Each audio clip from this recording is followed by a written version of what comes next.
Сможете ли соответствовать своему названию? Сможете ли вы сделать все виды сыра под каждую букву нашего алфавита? На что я ему сказал, наверное, на букву «и» и мягкий знак сыра нет, но, говорю, у нас, наверное, осталась, может быть, буква «эмменталь» или еще что-то, но мы и до этих вопросов дойдем. Так с позитивом на развитие своего бизнеса смотрит татарстанский производитель сыра. В минувшем году на заводе в Мамадыше установили новое оборудование и сейчас выпускают около 30 видов продукции. В этом году мы загрузили завод на 96%.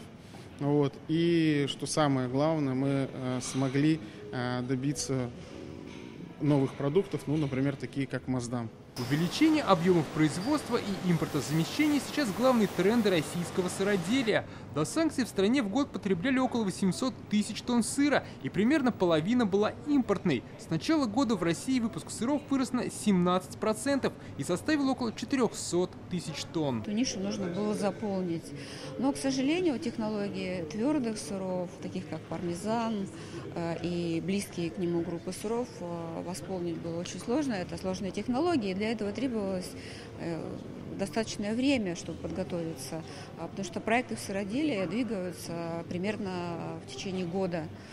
Отработки, тестирования, внедрения в производство – достаточно сложный процесс, потому что сыр живой. Ему нужно жить, ему нужно развиваться, ему нужно стать таким, как его любит потребитель. Поменялся фокус, поменялась точка А. Мы говорим о том, что мы должны знать, что хочет потребитель, конкретный потребитель, и уже исходя из этого мы производим то, что он хочет, и продаем, и представляем ему так, как ему это удобно.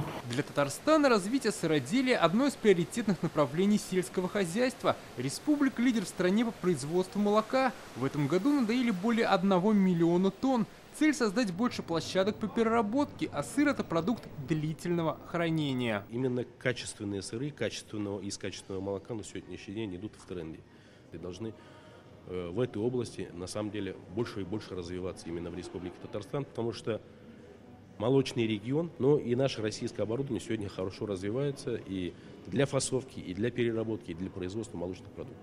Конференция в Казани будет идти 2 дня. Специалисты обсудят все сырные тренды, в том числе, как сделать сыр более привлекательным и с точки зрения цены и вкуса.